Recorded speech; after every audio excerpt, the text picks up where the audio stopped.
Hey, it's Clayton and Jack, and in this video we're going to talk about 3 traits of a worthy man. Now this video is incredibly important because if you've been a follower of some of the content that we've put out, you'll know that we talk about ways to pave the way for a man to fall in love with you, ways to make a man commit, and something that is even more important than having those skills is making sure that you're picking the right man. Making sure that you're actually investing and planting your seeds in fertile soil. So what we set out to do in this video is we're going to identify 3 core traits of a worthy man.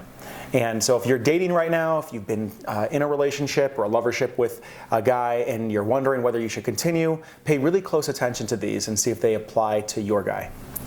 So let's open up the first one of these, and we've actually got 3 I's for you. So this is the 3 I's model. And the first I is investing. Is the guy investing in you? Is the guy investing in the relationship? So what does investing mean in this context? What investing means, is he investing his presence and attention in you and the relationship? Like, is he actually really there? And whether this is 30 minutes a day or 3 hours a day, it's like, what is the quality of availability that he is bringing to the relationship? Like, is he actually there with you, or is his mind and his attention somewhere else? So the first kind of investing is presence and attention.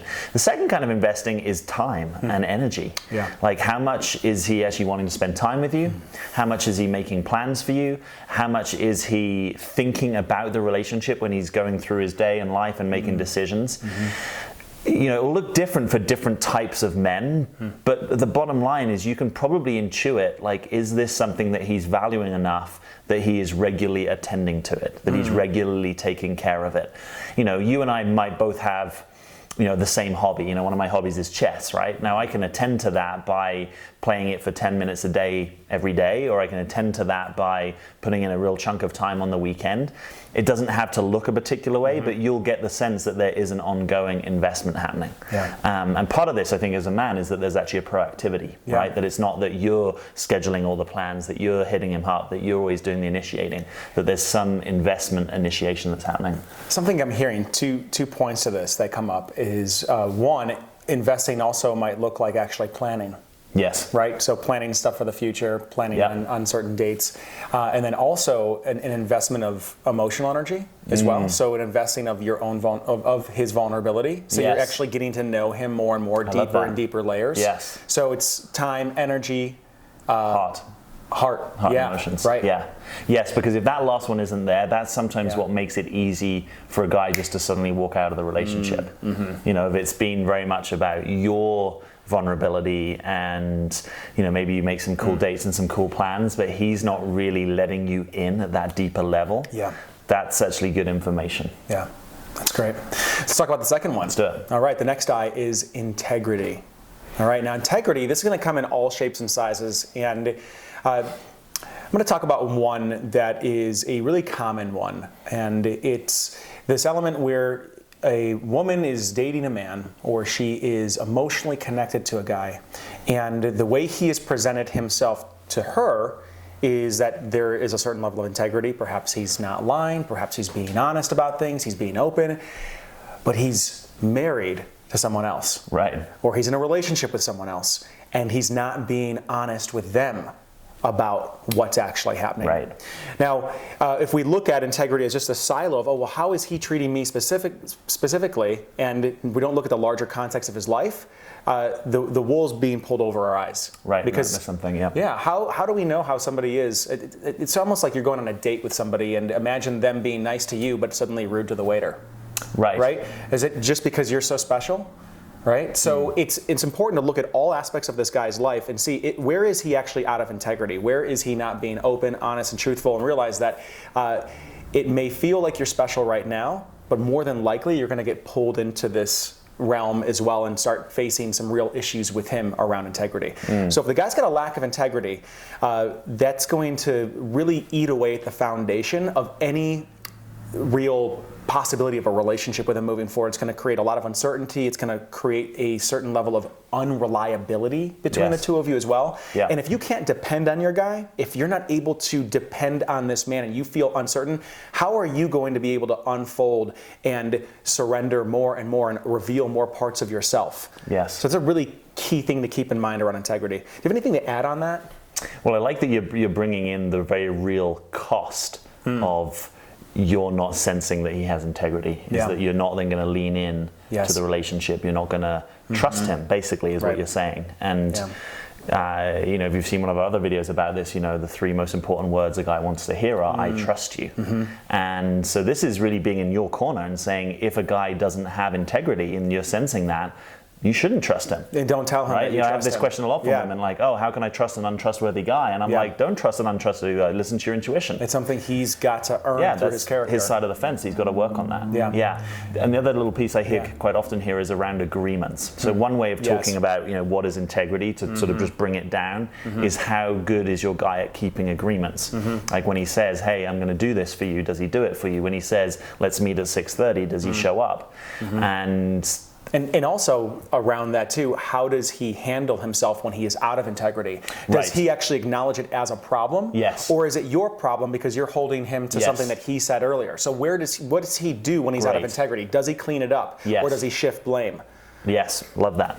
Yeah, because the danger if that dynamic goes on too much is that you ultimately won't trust him. You might try and parent him or mother him, or you become the critical parent, he becomes the little child, and it reverses the polarity. Yes. If you actually want to relax, open your heart and surrender into a man, which for a lot of you watching this, that might be one of your deeper desires if you really get in touch with it, there needs to be a certain containment. There needs to be a certain solidity to the guy that you're leaning into.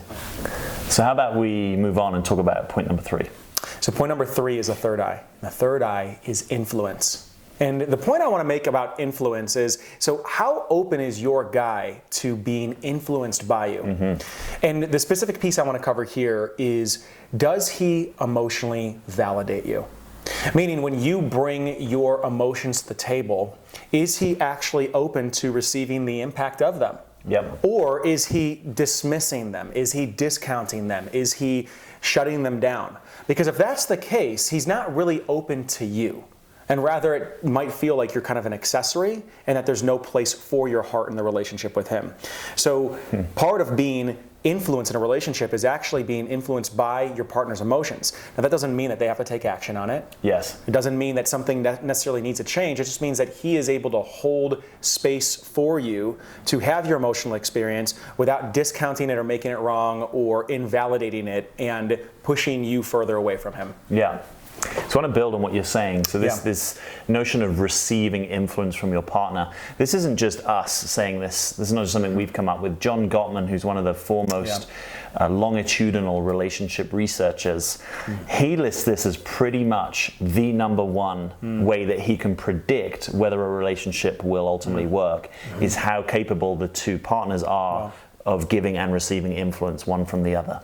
So this is about, you know, a man valuing what you bring to his life, right? Valuing your perspective, valuing your opinion, and doesn't mean that he always has to agree with it, right? There's a good back and forth and cut and thrust of debate that can happen in a relationship, but it's not that it's dismissed or it's overlooked or it's not heard or you're not listened to.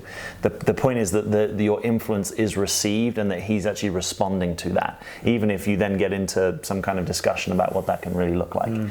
So one of the reasons that men may not do this is that they generally have an orientation where they perhaps discount women, right? Or maybe they have an orientation where they like to be in the right a lot, or perhaps they might be over controlling, right? So they're not really able to receive you. So this, I think, is potentially the most important of the 3 eyes, but perhaps the least likely that you'll spot it out of the gate. Yeah, as you're talking, the image that I have in my mind is like the ability to be influenced is actually the ability to create a third entity, which is the relationship. Totally. Right? It's the ability to allow your values to kind of be opened up and start to create something, co-create something together. Yep. And the less open you are to that, the less we space there's going to be between two people. Right, that's a good way of saying it.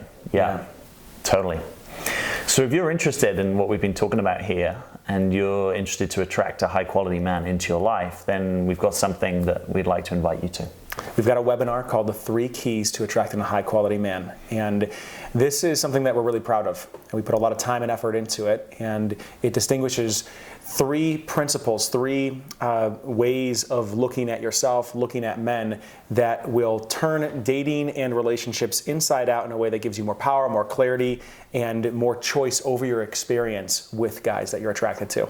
Yeah, so if you want to join us for that, it's completely free. You'll just see there's a link below this video. Click the link, find a time that works for you, and we will see you there.